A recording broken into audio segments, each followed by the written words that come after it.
بار حضرت عمر فاروق رضی اللہ تعالیٰ عنہ کا دور ہے، ایک شرابی شراب کی بوتل لے کر جا رہا ہے، آپ نے اسے روکا، بتاؤ کیا ہے اس بوتل میں؟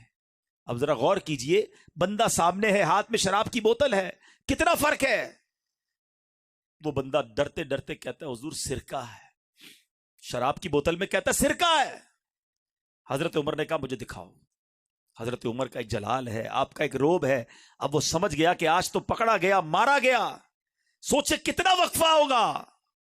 وہ گناہگار دل ہی دل میں کہتا ہے مولا آج بچا لے، آج عمر سے بچا لے، اے اللہ اب شراب نہیں پیوں گا، آج معافی مانگتا ہوں تجھ سے۔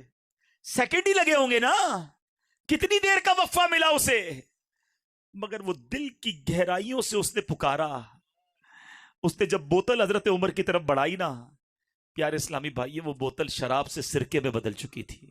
یہ ہے میرا مالک، یہ ہے اس کی رحمت۔ وہ چاہتا ہے میں اور آپ بخشے جائیں، اس کی رحمت چاہتی ہے ہم بخشے جائیں، مگر ہم ہیں کہ اسے راضی کرنے کی طرف نہیں آتے۔ مومن جو ہے نا، جو عاشق رسول ہوتا ہے، وہ تو انتظار کرتا ہے موت کا۔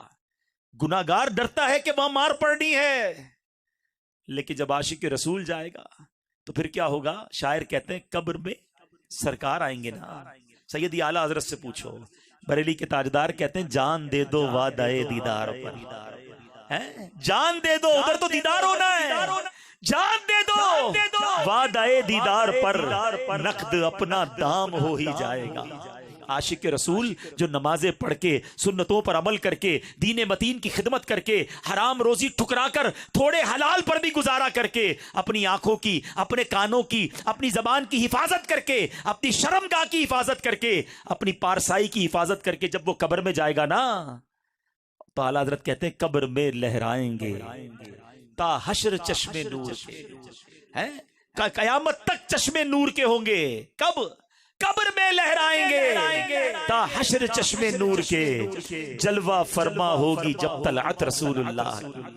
عاشق رسول تو انتظار کرتا ہے موت کا، موت تو مومن کے لیے تحفہ ہے، وہ تو انتظار کرتا ہے کہ جب آقا آئیں گے، قبر میں سرکار آئیں تو میں قدموں پر گروں، گر فرشتے بھی اٹھائیں تو میں ان سے یوں کہوں کہ اب تو پائے ناز سے میں اے فرشتوں کی اٹھوں، مر کے پہنچا ہوں یہاں اس دل ربا کے واسطے۔ ساری زندگی جن کی سنتوں پر عمل کرتا رہا، ساری زندگی جن پر درود پڑھتا رہا، ساری زندگی جن کی نعتیں پڑھتا رہا، ساری زندگی جن کا میلاد مناتا رہا، ساری زندگی جن کی بات کو یاد کر کے زندگی گزارتا رہا، ارے اب وہ قبر میں آئے ہیں، میں قدموں سے کیسے اٹھوں گا، مر کے پہنچا ہوں یہاں اس دل ربا کے واسطے۔ اب آپ نے فیصلہ کرنا ہے، حدیث پاک ہے، میرے آقا فرماتے ہیں قبر یا تو جنت کے باغوں میں سے ایک باغ ہوتی ہے، یا تو دوزخ کے گھڑوں میں سے ایک گھڑا، دو میں سے کوئی تیسرا آپشن نہیں ہے، یہ دو ہی قبریں ہوتی ہیں۔ آج طے کر لو، زندگی اگر ایسی گزارنی ہے کہ قبر جنت کا باغ بن جائے تو دعوت اسلامی کا ماحول آپ کو پکار رہا ہے، آ جاؤ اس ماحول سے وابستہ ہو جاؤ۔ بدلتے کیوں نہیں ہم؟ اس کی وجہ کیا ہے؟ آج آخر میں وجہ بھی سن لو۔